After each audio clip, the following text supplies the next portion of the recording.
የጋሞ ዞን ትምህርት መምሪያ ኃላፊ ዶክተር አዲሱ አዳሙ በዞኑ ከ29000 በላይ ስድስተኛና ከ19000 በላይ የ8ኛ ክፍል ተማሪዎች ፈተናውን እንደሚቀበሉ ገልጸው በተሰራው ተከታታይ ስራ ለውጥ መምጣቱን አንስተዋል። ስድስተኛ ክፍል 27000 የሚጠጉ ተማሪዎች ይፈተናሉ። 8ኛ ክፍልም ወደ 19000 በላይ ተማሪዎች የሚፈተኑ ነው የሚሆኑት። እንግዲህ ከጋሞ ዞን ላይ ክልላዊ ፈተና ሆነ ሀገራዊ ፈተና ከአመት አመት የማለፍ ምጣኔው እየጨመረ ነው የመጣው።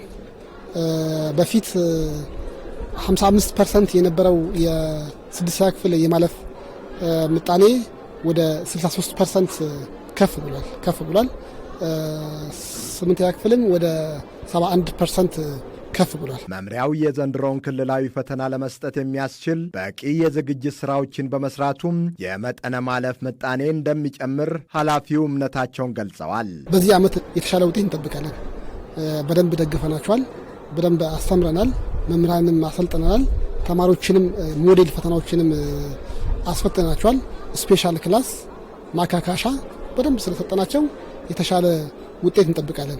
አምና በተወሰነ መልኩ የኩረጃ ምልክት መታየቱን የተናገሩት ኃላፊውም የዘንድሮ ፈተና ጥራቱን ጠብቆም ከኩረጃ ነፃ ሆኖ ይሰጣል ነው ያሉት። ፈተናው በፍጹም ዲሲፕሊን እንዲጠናቀቅ ከኩረጃ ነፃ እንዲሆን ለሁሉም ባለድርሻ አካላት ዛሬ ኦሪንቴሽን ሰጥተናል። የወረዳው ፖሊስ፣ የወረዳው አስተዳዳሪ ወይም የከተማ ከንቲባ የፈተና ኮሚቴ ሰብሳቢ ነው። ጽሕፈት ቤት ምክትል ሰብሳቢ ነው።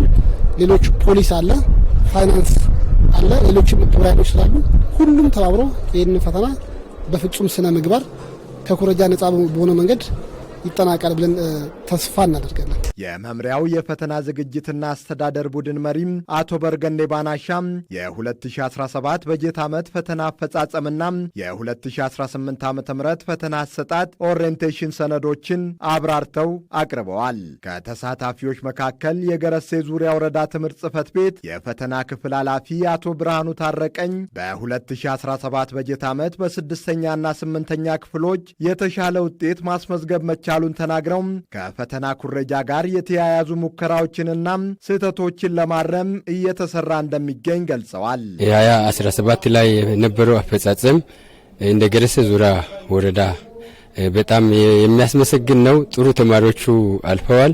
የዚህን ዓመት ለማስተካከል ጥረት እናደርጋለን። በትምህርት ቤት ግብረ ኃይል አለ፣ ኮማንድ ፖስት አለ፣ የወረዳ ግብረ ኃይል አለ፣ ኮማንድ ፖስት አለ።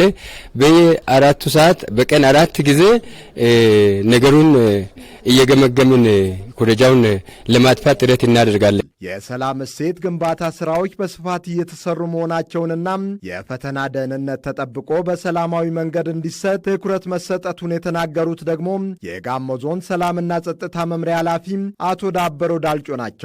የጸጥታ ስጋቶች እንዳይኖሩ በተለያየ መንገድ ነው የሚሰራው። ያም ሲባል እንዴት ነው? በህብረተሰቡ ዘንድ የእሴት ግንባታ የውይይት መድረኮች አሉ። በጸጥታ አካላት የሚሰሩ ስራዎች አሉ። ስለዚህ በዚህ አይነት ሁኔታ በዞናችን ምንም አይነት የጸጥታ ችግር የሌለበት ዞን ነው። በተለይ ከዚህ ከፈተና ጋር በተያያዘ በትምህርት ቤቶች የሰላም ክበባት አሉ። በሁሉም ትምህርት ቤቶች ማለት ነው። ተማሪዎች ያለምንም ችግር ፈተናውን እንዲፈተኑ ከተማሪ ጋር ውይይቶች ተደርጓልና አሁን ፈተና ሲሰጥ ሳይፈሩ ፈተናውን በአግባቡ እንዲፈተኑ እንዲያስችላቸው እንደገናም ደግሞ በትምህርት ሚኒስቴር የተቀመጡ መመሪያዎች አሉ። እነዛን መመሪያዎችን በደንብ አውቆ ፈተናውን እንዲፈተኑ ከዛ ባለፈ በፈተናው ዕለትም ደግሞ ሌላ ረብሻ እንዳይፈጠር ሌሎች ተጋላጭ እንዳይሆኑ በደንብ ከነሱ ጋር የተግባባንበት ሁኔታ አለ። ተሳታፊዎች በቀረቡ ሰነዶች ዙሪያም በጥልቀት ከተወያዩ በኋላም ለተነሱ ጥያቄዎች ምላሽና ማብራሪያም ከመድረኩ ተሰጥቶባቸዋል።